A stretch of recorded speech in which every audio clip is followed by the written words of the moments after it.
All right, hey guys, welcome back to another episode of Split Decision. You're here with me and Taku. We're joined by a very special guest, Angus Glover. Welcome to the podcast. Thanks for joining us. Thanks for having me. Before we get into the whole thing, we got to shout out our sponsors, Cremlon. I think it's in the description. They got some new stuff out. They got like trackies. Yeah, trackies. Trackies. New t-shirts that'll be out when this episode's up. Yep. And make sure you're following all the social medias and all that stuff.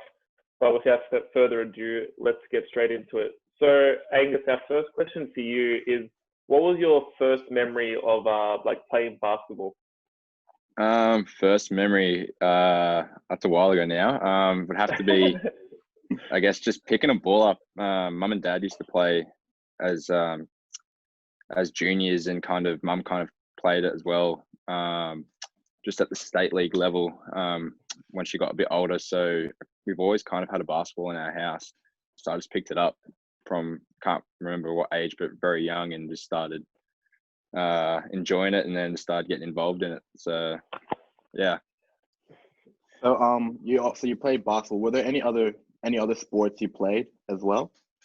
Yeah, I played a fair bit. I played cricket, AFL, bit of soccer, rugby league, played pretty much anything I could get my hands on during my junior days. But I guess if I had to choose a favourite one outside of basketball, it'd probably be AFL. Just good old footy. Yeah, no, I mean, a lot of basketballs in AFL. Some basketballers go to AFL, and some AFL players come to basketball. So I guess there's a bit of correlation in how you use your body and things like that between the two sports. So that's probably the reason why that's my second favourite sport, I guess. Our favourite team. Yeah. Yeah, who do you back in footy? the Swannies. This guy. Essendon fan, and he's Carlton. So the Blues got up last night. I was gonna say the Blues got up last night. I'm spewing about that. In the last quarter, that was tragic to watch. That was tragic. Eddie Betts was clutch. Eddie Betts, he's a gun. That man, he's unreal. Some of the stuff he does with the football. Anyway, back to the topic. So when you were a kid, when did you hit that realization you could go to a pro level? You're like, oh yeah, I'm actually really good at this. Maybe I can go on to with a future for this. I guess I was always the tallest up until about under 14, so I could I guess just bully people, in a certain way, being taller and bigger than everyone else. So I really got into it around top age 14s, and then 16s everyone grew, and I became the small one. So I had to think about what was going to happen for the next couple of years, and then I guess 18s when I got an offer to the AIS is when I really realised I could go try and be a pro at this. And yeah, lo and behold, I'm a pro now. So yeah, no, it's really weird. It's always different for everyone else, but I guess there's always one moment in everyone's junior career where you can really think about when you really want to do this serious, and that was really for me around top age 16s, bottom age 18s. Okay, so then obviously you were an Illawarra fan growing up from a very young age, but were there any who were some of your basketball idols that you wanted to model your game after? Yeah, that's a good start with the Illawarra. Since I was little, one of my massive idols was Glenn Saville. Obviously, watching him play week in, week out, always thought, obviously, I'd hopefully be athletic, and luckily I am. But so I guess I try and model some things around what he can do. Some of the stuff he did was unbelievable. He was one of the best players to ever play, really. He's in the Basketball Australia Hall of Fame and everything like that. So definitely him. And probably today, as much as he's doesn't play or not with us anymore, but Kobe Bryant, the mentality that Kobe had, anyone should really aspire to really have that mentality. And yeah, I just love watching him play. Don't you have the jersey right behind you? Yeah. Always, man. The high school jersey. Always in the background of our podcast, man. He was a baller, man, Kobe. Nah, you're gonna make me sad. You're gonna make me sad. On and off the court. So, other than basketball in general, did you have any other people that you looked up to while growing up? I think a lot of people probably looked up to someone like Tiger Woods. I loved my golf. I've started playing that now during isolation. So, I mean, it's nothing else to do. Yeah, no, you can't do anything else. Can't do anything. So, but I think just the way, like, I've always watched golf, always loved golf, and seeing him kind of be the athlete that he is, he took golf to the next level with his professionalism and things like that. So he's definitely someone that I idolized as well from a professional standpoint. And Tiger Woods really brought golf to the forefront as well. Like, really popularized the game. Yeah, exactly. I think obviously golf there was not much. I mean, there was still money in it, but now you play for. I mean, I think the FedEx Cup's like $25 million prize. Yeah, it's crazy. It's like crazy. that wasn't around obviously when he started. So I mean, Tiger Woods was like the first person I heard of in golf. Like when I was younger, I remember like growing up, I didn't know much about golf, and then it's like Tiger Woods. Like, oh, this guy, yeah, he's a gun. Yeah, everyone knew Tiger Woods. Yeah, just the name, just Tiger. Oh no, it was. I reckon it was more Shooter McGavin, and then and then Tiger Woods. Who doesn't know Shooter McGavin? Bro, when Matt listens to this, I give you the Matt just like. Yeah, just blow we gotta make us obsessed with him. So like you said, it was always your dream to play with the Illawarra Hawks since a young age. Did this fuel you in a sort of way? Yeah, definitely. To an extent it did. And then I guess once you think you can get to a pro level, you just kind of take that out of the equation. You just got to work on everything you can to get there, whether it's at that, you know what I mean? Like wherever you get your opportunity, you got to take it. So obviously that was with the Hawks. But yeah, once I found out that I could probably get to that level, that kind of still motivated me to try and put on that jersey. But at the end of the day, I know that you have to take your opportunity wherever it comes. Yeah. So you were a floor wiper for the Hawks when you were a kid. Was that how was that experience for you, like being a floor wiper for your favorite team at the time? Yeah, that was pretty funny actually. Like, I think I started floor wiping when someone so obviously when Sav and Matt were still playing. So yeah, I mean, I talk to them all the time now, for example. So it's kind of weird. They've seen me grow up, and then when they used to train as well, when I used to do floor wiping, I'd be on court too next to them, trying to copy the same drills as them. So yeah, it was a bit bizarre, but but now to kind of see like I was that guy, and now I've kind of been able to put that jersey on and play on that court is pretty special. Yeah. Is it sort of surreal that you're sort of like how you said you're sort of talking to like those people you idolize, like you just give them a call, you can talk to those people that you once idolized so much? Yeah, it's a bit surreal, like you said. Yeah, I mean, me and Sav and I have good laughs and some good jokes and everything like that. So he's always good to talk to, and obviously Matt being the GM of the Hawks, so obviously I see him a lot. So it's pretty cool to obviously be able to just talk to them whenever I want. So you're a member of the Basketball's Australian Centre of Excellence. What was that experience like playing for you, and what did you gain from playing there? I think in my 2.5 years, I was only healthy there for about 6 or 7 months. But but I mean, the lifestyle you live there is like how you do in the professional leagues. Obviously, everything there for you is you got your strength and conditioning right there. You got your physio, got court access whenever you want. You got dining hall, which has all the right food that you need to put into your body, things like that. So that kind of teaches you how to be a pro from a young age. So that was really cool. And then even though I was only healthy for 6 or 7 months, I still felt like I improved massively, even whilst I couldn't be on court half the time or more than half the time. But yeah, it's just the lifestyle down there is unbelievable. So then, I love being down there, and I still wish I could go back down there now. But obviously with the virus, it's a bit hard. But yeah, whenever I can, I like trying to get down there for a training session and things like that, because it's just such a good place to get better and work on your game. So then, you also attended the Australian Institute of Sport, the AIS, as you mentioned. What was sort of that experience like, in going to like a place that's just known for producing great Australian athletes? I mean, when you get there, and then so in my time, you get to see obviously some Olympians, or you get to go watch like the boomers train when you're young. So it's pretty cool to like just sit there and watch how people do how those kind of people operate. Down there, you get taught to be a pro, but then everything, like, for example, I remember watching Delhi when the Boomers camp was on there, and you just see how he performs and acts before training. You just go, like, it's another level, another level of professionalism. So it's crazy to see how they do and what they do on a day-to-day basis. Right.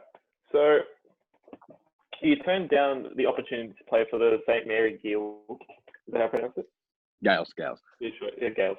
So is there any specific reason why you did that? So before I went to St. Mary's, I was a development player with the Hawks, and then I kind of, during training with them and starting to get some minutes and stuff, I realized I could probably play in the league straight away. And obviously that got postponed by a couple of years with my knee injuries. But yeah, I guess just knowing I could play straight away in the league kind of opened my eyes to wanting to stay here straight away. And yeah, I guess that's mainly the reason why.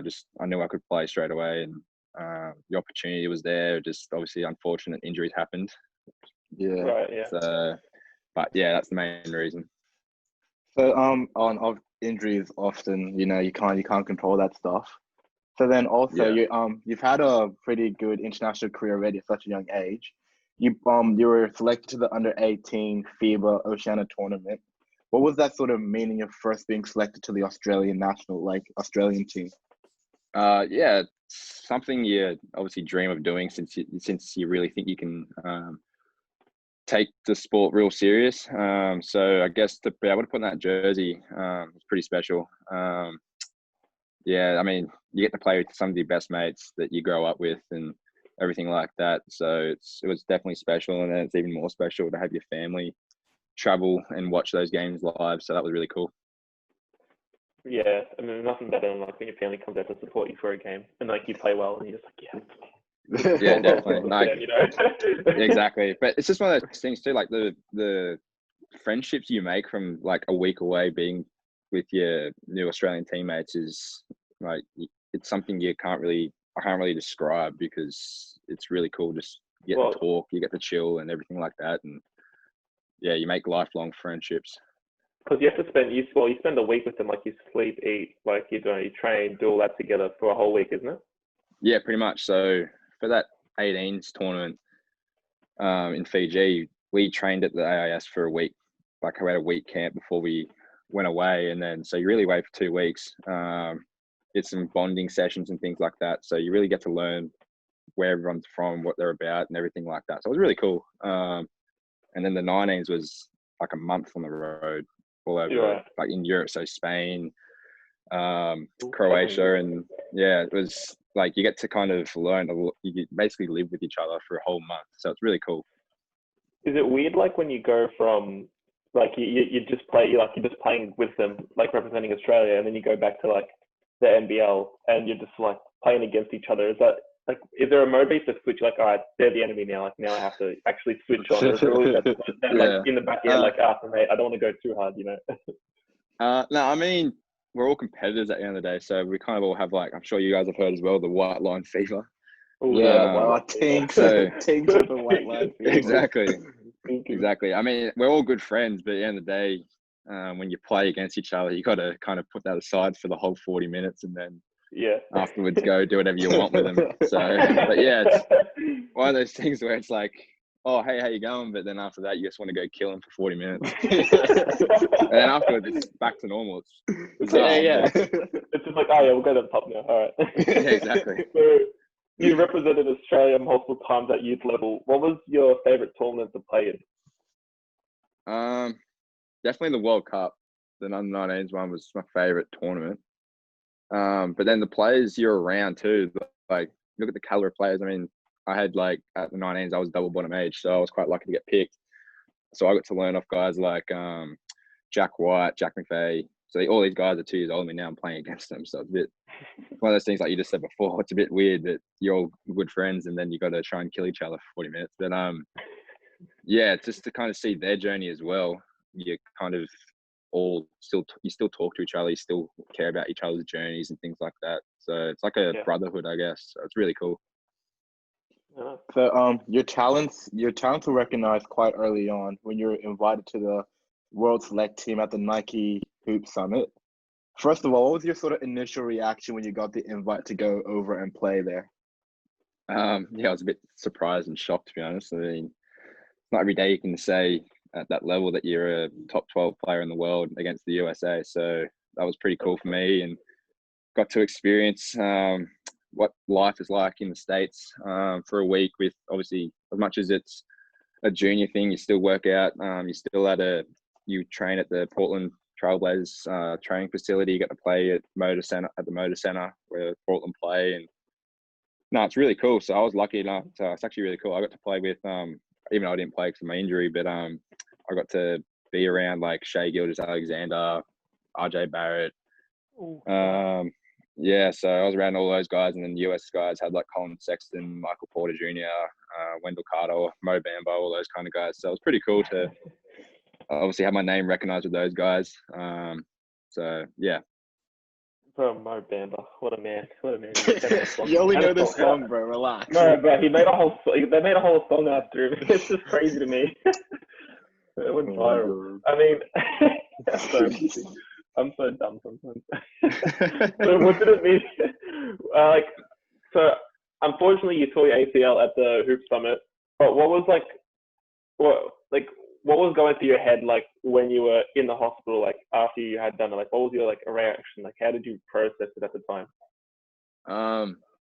Well, the funny thing is, when I tore my ACL during the scrimmage, so we're just scrimmaging 5-on-5 against each other, the world team against each other, and the next day went to get scans before training started, and I kind of told the trainer to tape my knee up and see if I could go again before I even got the results.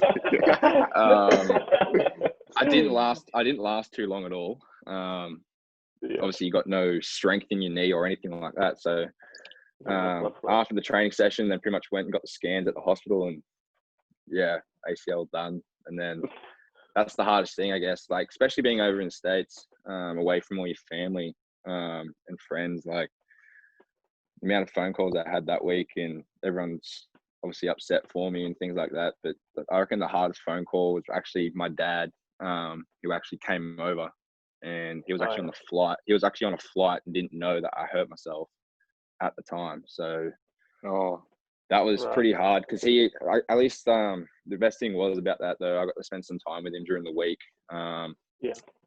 So that was nice of obviously the coaching staff and things like that to allow me to go see him and kind of be around family. It was pretty tough. I mean, you didn't want to do that alone. And I mean, as much as it sucked, I still took a lot out of that week, like obviously the professionalism and that kind of put in the mindset for me, like, of how good I can actually be.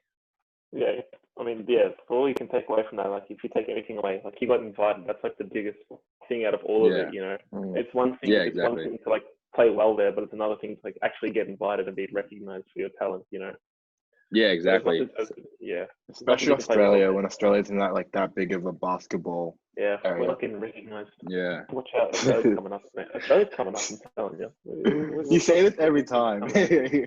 We're coming up, man. We got some things coming, don't worry. So this year you got selected to play for the Boomers, represent them at the Asia Cup qualifiers. What did it mean to get selected for the senior team and be recognized for your playing at the Hawks? I guess it was like I said with the junior stuff, it was surreal, and that was probably the most emotional I've probably been, I guess, for the last 3 years. Only being eligible, doing 3 knees, and coming back from that alone, I guess, just to play, and then to be selected for that in my first year back. That kind of made me pretty emotional, and obviously my family and things like that. So that was pretty cool. But I mean, it felt like 10 minutes. The whole week felt like 10 minutes. It goes by that quick. I loved every second of it. You get to, like I said, with juniors, you get lifelong bonds with the guys and things like that. You get to know each other because you're in camp with each other 24/7. And no, it was really cool to be a part of. And hopefully there's some more boomer stuff lined up in the future. Right. I mean, we've got this question written down, but did you have that one person with you when you did tear your ACL that was like with you from like the start to the end, like that you could rely on? Like if you were feeling down, you'd message them, you're like, you know, hey, how you doing? And like they'd message you back and they'd talk to you. Do you have that one person that helped you out there? Yeah, I do actually. I mean, he wasn't there for my first knee per se, but Dan Greeter. So obviously my teammate the Hawks, and he kind of saw me tear my leg away day after day, especially when he was here for his first year, trying to get back. And then now he's going through the same process as I did with his knee. So now now the roles are reversed where I'm in his corner and talking to him every day and things like that, checking up on him. And so I guess that journey that me and him have had together is pretty special. So, I mean, I'm really excited to see Dan get back out there. I think he obviously works hard and has the right work ethic towards his rehab, and he's always asking about what should I do or anything like that. I guess you can call me a bit of an expert at rehabbing my ACLs now. But yeah, it's one of those things where me and him just clicked from day one and got to know each other, and now we're pretty much best friends. Right. I think with such a incident like that, it helps to have someone in your corner that can push you on, and especially when you're feeling down. Yeah, definitely. Like, I'm not gonna lie, before I did my first knee, I was pretty mentally weak, with like referees or someone getting under my skin on the opposite team, and then you kind of, by myself, you learn to be you get mentally strong through it. I think nothing really deters me on the basketball court anymore at all. If anything at all. So I mean, you learn over time to be mentally strong, because there might be a day in the weight room where you physically can't lift a certain weight that you need to lift, or you physically can't move because your knee's so sore, or whatever it is, or you physically, I mean, straight out of surgery, you just feel like you can't move at all. So it's pretty, I mean, to see, I actually saw what the surgery does, and they actually use a hammer and just smash your knee with something. And so there's a reason why your knee is so bloody sore afterwards. But no, it's one of those things where you go through the journey, not alone, but you go through it. Like I went through it with a lot of people down in Canberra. So yeah, you learn to get a better work ethic. You learn to get mentally strong. You actually learn a lot from tearing your knee, even though I don't recommend doing it. No, yeah. Damn, I was about to go and tear it. But yeah, I mean, it's one of those things where you just gotta. It's one of those things where you got to be mentally mature, and you got to mature a lot during that time. And you can definitely see the people that don't mature, I guess, because either they fall off the radar, or don't come back from it strong enough, or anything like that. So so there's a lot of behind the scenes work that people don't see, I guess. Yeah, we had one of our mates do his ACL, and Riley. Oh, and then Jack Fowler did it twice as well. Oh yeah, he did it twice as well. And no, Riley, he came back really strong. Like he was never really, like, he never really felt. I never really saw him sad when he did his knee. He was always happy and upbeat. You know, he just took it in stride, and he kind of moved on with life. He's well. He's back playing soccer, I think, or something like that, isn't he? Nah, that's good. It was like training in Melbourne City with like youth team. I can't remember. It's one of those things. You just got to try and find the happy things during a time like that. You can't really think of your negatives of not being able to play. As much as it sucks in watching training and not being able to play, you got to think of the positives. Yeah. Yeah, I mean, for you, was it once you did it, was it motivation, or was it just like, was it motivation like once you were doing your rehab, it was like, man, I want to get back to where I was, you know? Was that like your mindset? Like, what was it after you know, when you were trying to get back to it? I mean, the first one was a bit different compared to the second and third, because at a younger age, you kind of don't understand what you've done until you kind of mature a bit, and things like that, like I said before.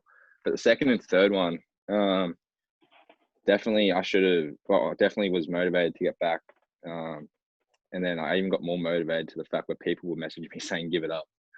That kind of rubbed me the wrong way. So I kind of proved people wrong, I guess, through trying to get back the way I know I can get back. And then the surgeon on my last knee kind of told me Like, you can go back, but you probably shouldn't. So it's one of those things where, I mean, I don't have any pain or anything like that. So I've got full clearance from the surgeon, as much as he said probably don't play, kind of proved that wrong, I guess, as well. So that's more motivation. That was more motivation for me as well. For some of our listeners that don't know, you tore your second ACL, and then you sort of re-tore it again when you were rehabbing. Yeah. Rehabbing. So what was that sort of, when you tore it that third time and the second time on that same leg, what was sort of your thinking in that moment? I wanted to give the sport up, to be honest. Yeah, that was pretty tough to take, that one, because obviously that wasn't through sport or rehabbing or anything. That kind I just slipped on some water and the knee went. So at the end of the day, yeah, that was a tough pill to swallow. And then had another I thought 12 months of rehab, but then it turned into 18. So what I had to have done on this last one was the screws my old surgeon used were too big, and my new surgeon used smaller screws. So we had to, they call it toothpaste, but it's artificial bone. They take everything out, like the torn ACL, the screws, and they put artificial bone into those holes where the screws were. You gotta let that heal for 6 months. So I had no ACL for 6 months. So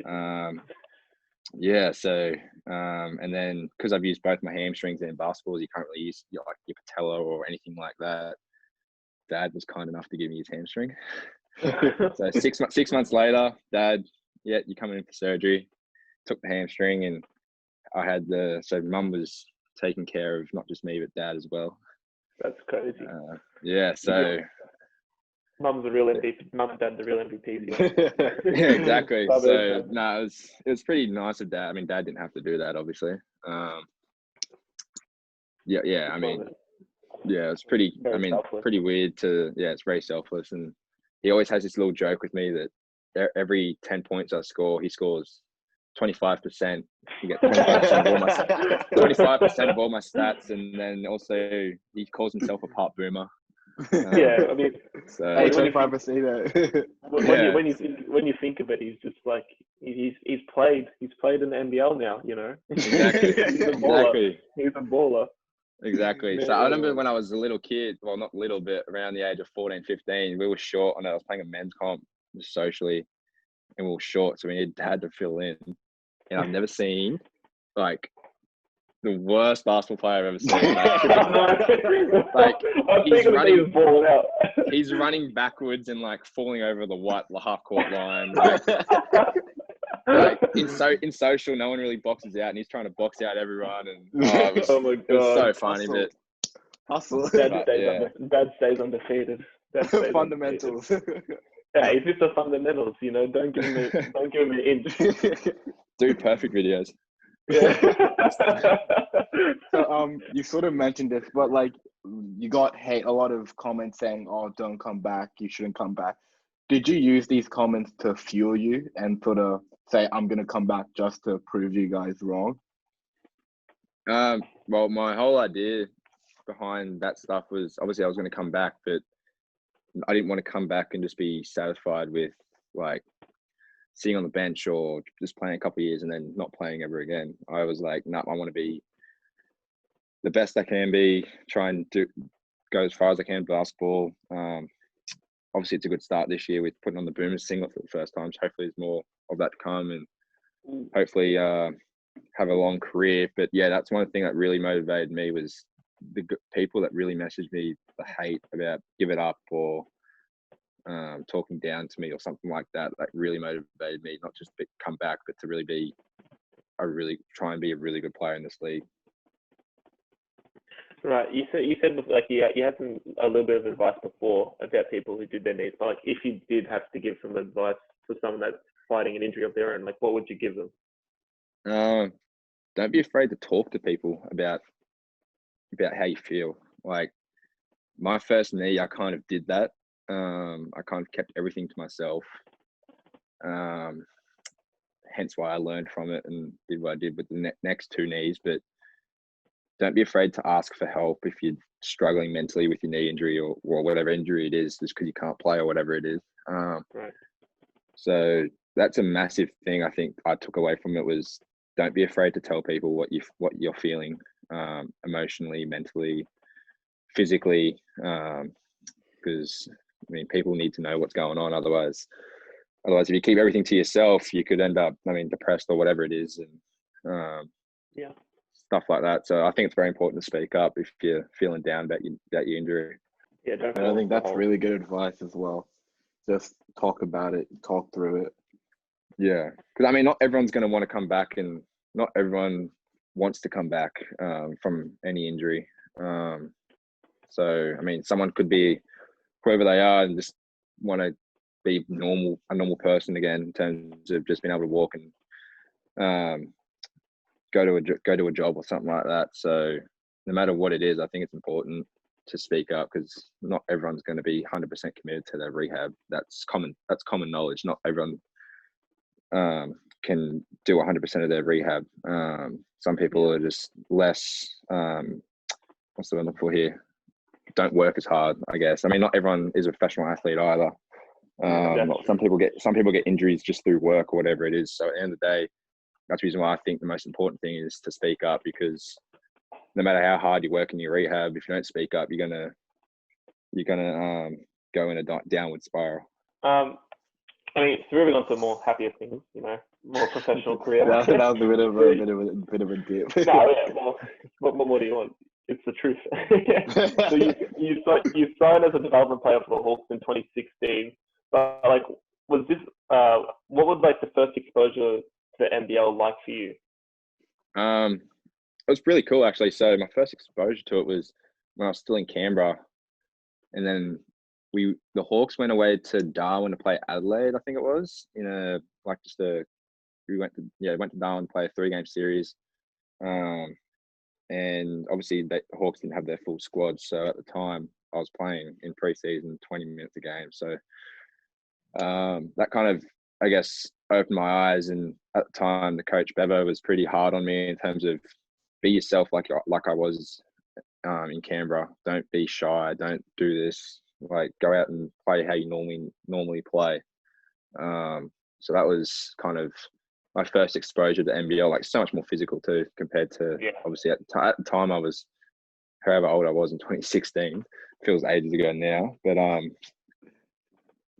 of those things where after that just everything clicked into place. Became a development player, and then first taste of NBL.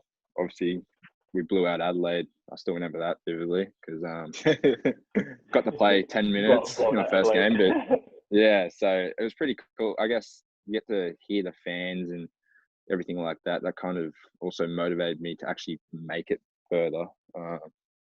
Right. So yeah. So what was that feeling your very first game, putting on the Hawks uniform? It's this is my childhood team. I finally get to play for my childhood team. What was that that overwhelming feeling that you had?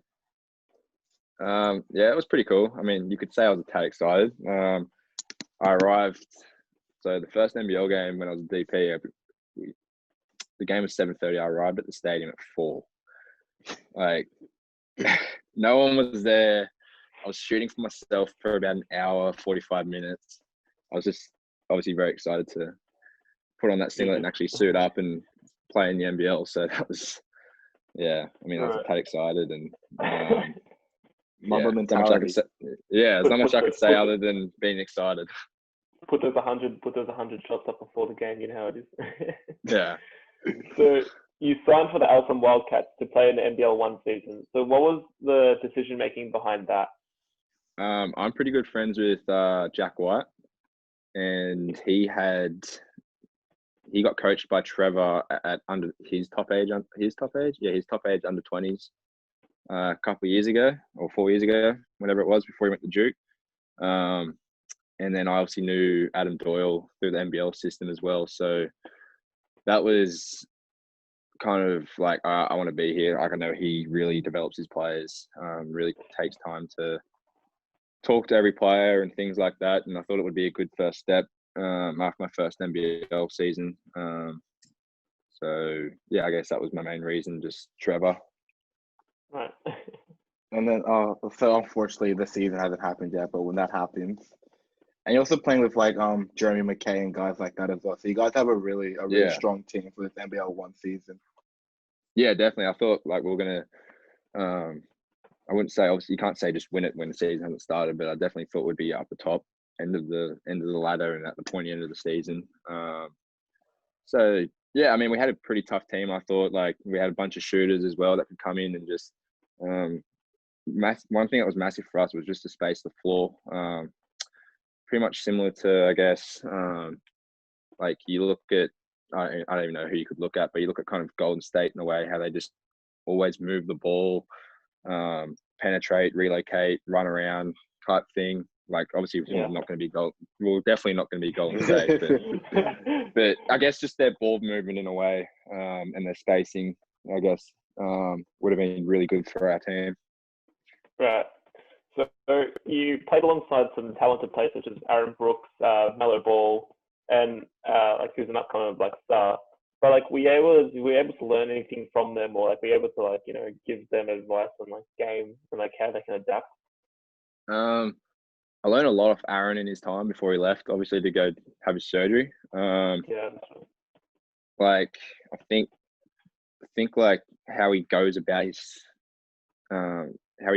things on the court. I kind of took because I mean he's a NBA veteran. So some of the moves he did, he would pull you aside after or before training as well. He was really good at that with especially the young guards, trying to work on trying to shift the defense into a jump shot or whatever it was, play some one-on-one, whatever it was after training. So I took a lot from Aaron. And then with Melo, I mean, half the time you just sit there and kind of in awe. Like you'd go to I know we had this preseason game in Melbourne. Well, not in Melbourne, but against Melbourne in Ballarat. And we had a signing session after the game. And we're all sitting down in this table. Melo's about in the middle of the table. Everyone's getting snubbed and everyone's just lining up for Melo. So it was kind of, we were kind of like the bodyguards of Melo. I mean, so it was pretty, So I mean, you're just in awe of, wow, this guy has that many followers. Even like, it was ridiculous. Everywhere you go, it's just wow. I mean, he's young as well. It must be so annoying at a young age, being followed like that. He handled it very well, I thought. Like in Wollongong, the first 2 months was ridiculous with him apparently, and then things started to die down. Like, not so much with the hype or anything like that, but just people are actually starting to realize like you need to let him have a life and not bug in. But we'd we'd land at an airport and you'd have 5-6 people just walk up to you and be like, "Where's Melo?" And it's like, let me just check my crystal ball real quick. Hold on. When he came to Melbourne, my friend Joel actually ran into Melo at the airport, and it was just like stuff like that as well. It's crazy. Yeah. Everywhere we went to was just media. Everywhere was media. You couldn't get away. You couldn't get away from it. I think it comes with like him being such a high school sensation. Even like the news and like people found out he was coming here. It was a bit of a shock as well. It's like it really boosted up the NBL game as well. It brought a lot of popularity from overseas. Yeah, definitely. Yeah, definitely. I think I remember the RJ, like the first game we went to New Zealand, the RJ Melo, they broke the record on social media or something for the amount of views or whatever it was. Like, oh wow, crazy. Yeah. So for our listeners who haven't watched you play before, how would you sort of describe your game? I guess I like to get on the rim, can finish with both hands type thing. I mean, I didn't shoot the ball well this season, but I'm a shooter. So I'm I guess you can kind of call me a 3-and-D guy, but I guess I'd prefer to still also get on the rim more than shoot the three. But I kind of am capable of shooting the three off the dribble. I think I got to show towards the end of the year that I'm really hard to guard on balls. So that's probably my main strength, and then obviously transition. I guess, I mean, I don't think too many people can stay in front of me in the full court, just with my pace. Yeah. How I saw the highlight. I think I forget you dunked on someone in the NBL one. I think it was like a couple years ago, and I was just like, holy, like it was huge as well. It's like holy shit. Yeah. The funny thing was that's the team I was going. So I was against Eltham. Yeah. Yeah. You dropped 20. What's that feeling? What was like that feeling? Oh yeah. No, you dropped 29 points that game, wasn't it? Sorry, what was that? Didn't you drop 29 points that game? Something like that. Yeah. Like I mean, I don't remember. I don't remember too much remember about that stuff, but yeah, nah. So that was kind of good because that was kind of like my coming back part. Like I was playing youth league for a bit, in New South Wales, and then Adam Capel and the COE coach asked me to come play some games, and that was like kind of like, okay, I'm back type thing. That was pretty cool. What's that feeling like of like when you like dunked on him? Was it sort of like how did you feel about that? All I remember from it still, when I took off, and I'm like, oh, I saw it was Sykes, and I'm like, oh no, I'm getting blocked here. That's what I honestly thought. And then when I dunked it, I just screamed, yeah, pretty much. So I was actually in shock. Like I didn't think, like he's the one that dunks on everyone else and blocks everyone. So yeah. I mean, so we ask our followers to ask some questions for the people that we get on the show, the podcast. It is a show. It's a it's a bit of a first take sort of vibe. Yeah. So this is actually kind of followed. This is from us because this is a very heated debate that we have. But there's only one right answer, by the way. I would take two answers. Who is the NBA GOAT? The GOAT in the NBA. Like the current NBA or all time? All time. All time. MJ. All time. MJ. Hey, okay. All right. MJ. We've had some blasphemy the last couple episodes, so. It has to be MJ. It has to be MJ. I don't know, man. LeBron, he puts up a strong case, but MJ was something else, But why MJ out of everyone though? Why MJ? I mean, like us all here, we probably didn't get to see him in his prime, obviously live, but the talk, like when you kind of get to see everything on social media, The Last Dance, everything like that, like I kind of understand why he's the GOAT now. That's just everyone says he's the GOAT, so I kind of followed in a way when I was younger, and then when you get older, you kind of obviously go searching for stuff a bit more. So that's the reason why I think he's the GOAT. But then I actually think Kobe's second, in my opinion, just because of the mentality and. I can agree with that. But also he's also my favorite player of all time, so that's why I'm kind of probably biased a bit to Kobe. But that's just me. Yeah. MJ and Kobe both had that mentality of kill to win kind of thing. Which is something I appreciate. Yeah. Or something I appreciate. Something I'd love to have, but it's just one of those things where it's born into you. You can't develop it. Like you're just born with it. Yeah. No, but to be fair, LeBron the last couple of years have sort of developed, especially like the 2018 playoffs where he was just killing everyone. Like, you can sort of say that, Yeah. I think was it 2018 or 2017? He averaged like almost a triple double. Yeah. 2017 was. Yeah, like don't get me wrong, no one's ever done that in the finals, but. Yeah, the 15-16. No, who was it? Yeah. When did Cavs in the championship? 17. 17, I think it was. Yeah, 15-16 they lost. 15-16 Kevin Love. Yeah. Oh, wait, was it? I can't remember now. It was 4 years ago. It was 4 years ago, 2016.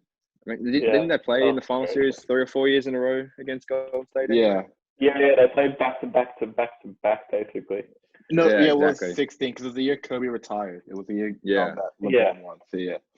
Oh man, that was a great final series to watch, man. That was awesome to watch. That's the most hyped I've been for basketball ever, Well, I didn't have. I was happy because I wasn't going for anyone to win, so I was just like it was just good when you're a neutral fan. Yeah, definitely. I think it was good. As much as I guess you could probably tell on paper Golden State were the better team because Clay, Steph. I mean, Bogues was one hell of a defender in that team, and one hell of a facilitator. Like he was awesome for him, I reckon. Yeah. And Draymond, who's been a defensive player of the year, can go get a triple double. Like then it's just LeBron and Kyrie. Oh, Or even Kevin Love. LeBron. Yeah, but Kevin Love did struggle a couple of those years. Yeah, he did. Yeah. You can't say Kevin Love, man. You're thinking of Kevin Love for the what's it called? When he was Minnesota playing, like, Kevin Love is a Timberwolves? different beast. Yeah, I will not but, like, allow on the Kevin Love captain. slander. I will not allow Kevin Love on- slander. on- Kevin Love On the captain, baller. on the captain, he was trash. He was trash. But one thing Nah, I I mean- stand by is if Draymond Green doesn't get suspended for Game 6, I wholeheartedly believe Golden State wins that series. That is bullshit. I Kyrie doesn't get wholeheartedly injured. believe Golden State wins that series. Kyrie doesn't get injured. Cavs win. Cavs win. I think it was like the 2 years before that or whatever it was. Yeah, Yeah. I agree. Yeah, if Kyrie doesn't get injured, Cavs win that series. I agree with that. No, I mean it's one of what ifs, what it could have been. What ifs, one of those things. But There's always what ifs, though. There's always what ifs. yeah, no. Yeah. No, I think my favorite photo from like that little series that they played, the 4-year series they had, was the one that put on for the game 5. He's just sitting there with the glasses on and the earphones Yeah. in before the game. Yeah, I did like I that. was just like, that's when you knew it was all over from then on. Yeah. Oh, and the captain's like, no teams come back from 3-1 in the finals. I was just like, why you gotta say that? Why you gotta say that? You ruined it. You ruined it. As soon as it was said, it was going to happen. Exactly. So this is probably a more equal important question, but who is your NBL GOAT? I mean, I think Andrew Gaze, but same thing. I never saw him play much, but yeah. I think it's Andrew Gaze. But then if we're including imports, I've guarded him this year and seen him play since he's been in the league. But the current, I guess, like for the current generation, is definitely Bryce. All time, I think it's Andrew Gaze, but the current one out of the whole league has to be Bryce. He's so hard to guard. Right. So, but it can't get past Andrew Gaze, I think. With what he's done in the sport, I can't see anyone beating him. And I think that's the other thing with like greatest of all time. As much as it is about like basketball ability, it is also about like that impact. So like Andrew Gaze, and one thing Andrew Gaze and Michael Jordan have in common is like what they did for the sport. Like Andrew Gaze in Australia, and then like what Michael Jordan did like globally. It's insane. And the thing I took from it, the thing you add on to that is they both played and did all that stuff. I mean, we all know MJ finished his career at Washington, but they all did their majority at one club. Yeah. Much like Bryce now, I guess, with today's generation. Like he's basically, since he's been in the league, he's won every year except for one. That's mental. That's actually crazy. NBL MVP. Seven time NBL MVP. That is a stupid stat. He's only 26 as well, so he's got a lot of years left in him. Like I don't think a lot of people realize how young he is. So you've had some like pretty big. We were talking about like your highlight before about dunking on who I can't remember who it was against Alstom. You played for Australia.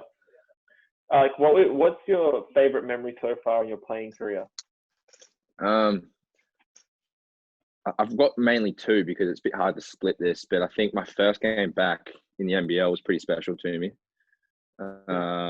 Having everyone there, like family, friends, everyone. And to do that in your hometown was pretty special. And then obviously putting on the Boomer singlet.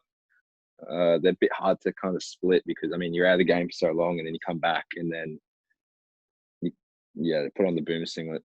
Yeah, they're my two favorites for sure. I can't really split them because much as Boomers probably should be higher, but not many people, I guess, have been through 3 ACLs or anything like that and then come back. So, I can't really split that, but yeah.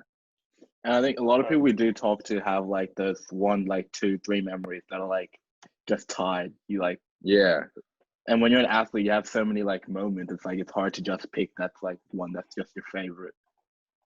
Yeah, it's pretty hard. Like, I mean, I've only had a short career, but imagine the people that have had a long career. How do you pick one thing from that? So, it's hard. So, do you have like, so you talked about how you arrived to that first game an hour and a half early, but do you have any like specific pre-game routines that you go through, or like superstitions that you followed before every game? Not really. I mean, I got there so this season, I mean, I got there, I was always like, we kind of had a routine. The four guys that got there early, it was like me, Todd, Josh, and Sunday. Sunday night I would do ball handling for normally 10 or 15 minutes whilst Josh and Todd shot. And then basically, as we finished our ball handling, they finished their shooting. So then me and Sunday would go on and shoot, do our thing. And then about maybe 10, 15 minutes before we have to go in the change room to get the last speech from the coach. Sunday, Emmett and I did some transition or on-ball shooting. That was like always the same thing every single time. Nothing changed. Right. So like, if you weren't playing like pro basketball, where do you think you would be going? Or like, what do you think you'd be doing? Good question. I'd like to think another sport like AFL or cricket. They're my like AFL. If it wasn't AFL, cricket. I used to love cricket as well. But if it wasn't involved in the sport, I guess I wanted to be involved in like strength conditioning. So obviously go to uni and get a degree. So I mean, it just helps. I think with what I've been through, I think it helps that I actually really want to learn about how the body moves, and then specialize in like rehab or something like that to help other people. So that's just probably what I would have done if it wasn't for basketball. And so you're still like very young. You're only 21 years old. So do you, your future is as bright as any in the NBL. So what are your goals as your career pans out? I mean, I think everyone should have a goal of obviously putting the Boomers single on either a World Cup or an Olympics. I don't think many Australians wouldn't have that as their aspiration that are playing. So that's got to be up there. And then whether I'm in the NBL or I just want to go as far as I can go in basketball, whether that's Europe, NBL or NBA. Just continue to develop and get better. I think the day you stop developing and getting better is when you kind of got to think what's next in life almost. Or do you have to look at yourself and think, am I putting in enough work or anything like that? So that's probably number one, though, the Boomers at a World Cup or Olympics. Right. So our final question to you today is, if you had any advice for any kids that want to, go pro in basketball or go pro in the sport, what advice would you give them? How many minutes do we have? How much time do we have? As much your best advice, as long as I think definitely the work ethic has to be number one. If you can get into a state, I mean, it's a bit hard right now with COVID and restrictions in place, but definitely, like, if you like, obviously it's a bit hard, like I said, but once things go back to normal, if you can get into a stadium before school or after school, or start doing a strength conditioning program when you get to a certain age, whatever it is, you need to try and do things that other people aren't to get better than other people. So it's one of those things at the pro level, it's all about work ethic. And I think that's the same thing for kids that aspire to be a professional basketball player, or not just professional basketball, but professional anything really.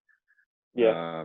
You have to be motivated. I think so the same thing in a regular job, if you're not motivated, you're not going to be very good at your job, or you're not going to be successful. So I think motivation and work ethic, and be willing to put in the hours to get better. Like, don't expect it to happen just because you're playing once a week in a social league or whatever it is. Be willing to put in more hours than anyone else. Yeah. And that's some bang on advice right there. Put in the work. Got Mamba mentality. Exactly that Mamba mentality before and after school. So anyway, Angus, thank you so much for coming on the podcast today. We really enjoyed having you on. And thank you everyone for tuning in and listening. And what do I say? Oh yeah, make sure you're checking out the new YouTube channel and Apple Podcasts. Make sure you're leaving us 5-star rating. Really does help us out. And also with Kremlin, me and Power have codes, so use either Taku10, preferably Taku10, or you can use Tom 10 if you really want to. But Taku10 at checkout to get your 10% off. And we'll catch you guys next week. Yeah, but if you don't use Tom 10, you're shit, basically. I couldn't think of anything. Oh yes, anyway. So what he said was Taku10. So no, Tom, shut up. Thank you. See you later. We'll talk to you guys later. Peace.